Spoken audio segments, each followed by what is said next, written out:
Cuenca, de la Cátedra de Evaluación Psicológica. ¿Con quién tengo el gusto?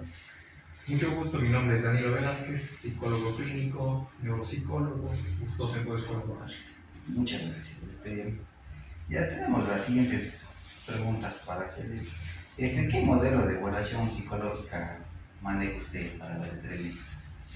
El modelo en el cual aplico mi profesión puntualmente es un modelo basado en la estructuración e identificación de problemáticas de corte de salud mental. Entre ellas, modelo específico basados en métodos científicos, validados, que tengan su consistencia a nivel de que me den resultados de lo que yo quiero obtener, como cuáles los psicométricos. Test psicométricos de índole de personalidad, test psicométricos de índole de coeficiente intelectual y sobre todo dentro de mi área de procesos cognitivos básicos y superiores. Ya. ¿Cómo le hace usted la recogida de la información, la recolección de la información? Ya la recolección de información inicial, asumo. Cabe destacar que evaluación psicológica no es solo la aplicación de test. La evaluación psicológica parte desde el primer encuentro y contacto que uno tenga con el paciente, ya sea de forma verbal, física, etc., ¿no? Entonces, la primera recogida de información es mediante entrevistas semiestructuradas, que eso nos permite dar ya una primera visión, un primer contexto del terreno que vamos nosotros a evaluar o que vamos a identificar si esta problemática o no de nuestros pacientes. Listo. ¿Qué instrumentos de ustedes son los que más utilizan en una población específica? Por decirle, para los niños, ¿qué test suele utilizar más a menudo? Perfecto. Bueno, para niños, los test cognitivos que nos dan las escalas, por ejemplo, de inteligencias de Wechsler, las validadas WIPSI, WISC, tanto para adolescentes también y para adultos, son las que por la demanda de los pacientes se suele utilizar de una manera más puntual, ¿no? Test específicos a nivel ya de ciertas patologías de personalidad, por ejemplo, depresión, ansiedad, ciertos trastornos, y obviamente los fuertes y los grandes de personalidad. Tenemos el inventario de personalidad que es PAI, el MSMI-2, MSMI-3, el MPI-2, que son de Minnesota, de Millon, que son unos fuertes y unos grandes bien consolidados a nivel de personalidad. Creo que son los que utilizamos con mayor frecuencia. No desatando cierta controversia también con los test proyectivos, que en algunos apartados, sobre todo con niños, nos puede brindar no una información puntual, pero sí, sobre todo para aperturar ese espacio y contacto en rato con el pequeño. ¿Cuál es su punto de vista en relación a los instrumentos de evaluación proyectivos versus los psicométricos? Proyectivos psicométricos, si los dos son considerados según su estructura inicial como fueron elaborados, creo que los dos son de utilidad. Que los dos nos dan la ley exacta frente al comportamiento humano, no, debido a que el comportamiento humano es algo no normativo, es decir, no es algo que se mide puntualmente en uno hacia el otro, no tiene ciertas referencias.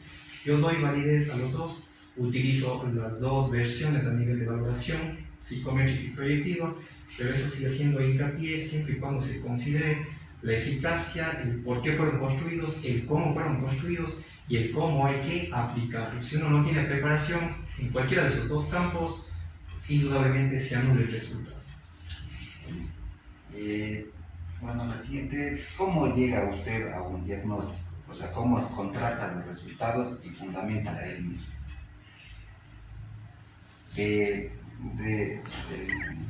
O sea, en base al DSM-5, ¿cómo le es? A ver, primero con los informes, autoinformes que se va elaborando con el paciente, con entrevistas, con observaciones, en contacto en una misma sesión con el paciente. Luego de eso vamos con estos recursos a nivel de evaluación psicológica, ya sea desde la perspectiva psicométrica o a través de la perspectiva proyectiva. Luego de eso hacemos como una triada entre esos dos puntos y más el que yo tengo, pero el que yo obtengo es basado en ¿qué? En manuales diagnósticos justamente de DSM-5 y CIE-10. Hay ya las nuevas versiones, pero vigentes en nuestros sistemas aún son DSM-5 y CIE-10. Y ahí vamos concatenando la información, corroborando la información. Una vez que llegamos a esclarecer esas hipótesis diagnósticas iniciales, donde tenemos mejor evidencia y un mejor indicador de que estamos acertando con la intervención ya con el paciente. Ahí nosotros basamos y plasmamos que sí, lo que efectivamente yo llegué a conclusión como diagnóstico, ya sea presuntivo o definitorio, el paciente se hace, como digamos, merecedor a ese diagnóstico, ¿no? Porque ese es el punto de partida para una adecuada y correcta intervención psicoterapéutica posterior. ¿Y cómo realiza usted la comunicación de los resultados obtenidos? ¿A quién se los comunica? ¿A quién va primero? A ver, si es que es un menor de edad y son resultados que yo puedo compartir en un lenguaje que se comprenda al menor de edad, en primera instancia la persona involucrada, que es el menor de edad, ¿no? Caso contrario, directamente al responsable, en este caso al representante legal. En un adulto que goce con todas sus facultades y capacidades, indudablemente se hará la devolución al paciente. ¿Y cuál es esa devolución? La devolución es un documento escrito que hace alusión al informe psicológico y también una devolución verbal, porque muy distinto es lo que a veces uno recibe en un papel y no puede interpretar porque yo no tengo formación en psicólogo, y peor si es que no utilizo una terminología globalizada, generalizada para que cualquiera pueda entender que ese lenguaje debe estar en un informe psicológico, pues no estoy haciendo ningún buen trabajo. Entonces, lo que recomiendo y lo que aplico es devolución físico y devolución también verbal de sus resultados, para que se comprenda eficazmente las conclusiones diagnósticas a la cual yo llegué al utilizar cualquier instrumento de evaluación psicológica. Un paciente solo busca una evaluación, más no una intervención. Bueno, los casos ahora son, por ejemplo, para renovación de carnet de discapacidad intelectual. Ustedes vieron justo en el paciente anterior que estábamos valorando un WISE 4, que es la escala de inteligencia de Wechsler, WISE para adultos, y nos vienen con alta demanda para renovación de carnet de discapacidad. Tenemos demanda también para renovación de tenencia y portar armas, y también para el campo laboral. Y para ingresar a un lugar de trabajo piden un perfil de personalidad, un perfil psicológico, entonces ahí utilizamos los recursos psicométricos dentro de personalidad. Y en algunos casos, que también vemos que actualmente se está movilizando, son requisitos a nivel de perfil de personalidad para aspirantes, para posgrados, para maestrías. Entonces, esas son algunas demandas únicamente para evaluación. Y no se diga los que siempre se han mantenido en el campo infantil, que es para ingreso a nuevas instituciones educativas, cuando se cambian de colegios, de escuelas. Por lo general, los departamentos de consejería estudiantil, cuando identifican que niños o adolescentes con ciertas particularidades necesitan un informe psicológico, pues bueno, viene la demanda exclusiva para levantar ese recurso. ¿Qué paciente usted considera que no sería elegible para una intervención psicológica?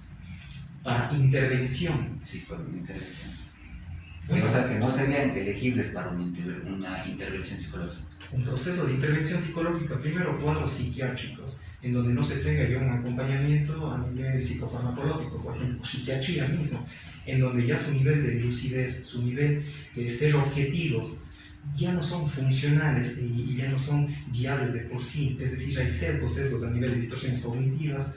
Un proceso de intervención que no tenga un acompañamiento, en este caso también a través de psiquiatría, son invertir recursos que no nos van a dar buenos resultados. Entonces, tal vez en esos pacientes psiquiátricos, pero que no tengan este acompañamiento también multidisciplinario, creo que sería, no sé si ineficaz el proceso de intervención, pero sí medio complejo. Listo. Bueno, eso sería todo. Agradecido por la oportunidad y un gustazo también conocer. Con gusto, cuando sea necesario. Muchísimas gracias. Listo. ¿Con quién tenemos el gusto? Danilo Velázquez. Danilo Velázquez Quito, mucho gusto, y si ustedes van a ser futuros colegas, pues bienvenido, y en algo que quieran o deseen por parte de mi persona desde el campo profesional, siempre abierto a brindar ese apoyo. Listo, muchas gracias. A ustedes, listo. Que pasen muy bien. Ya, listo.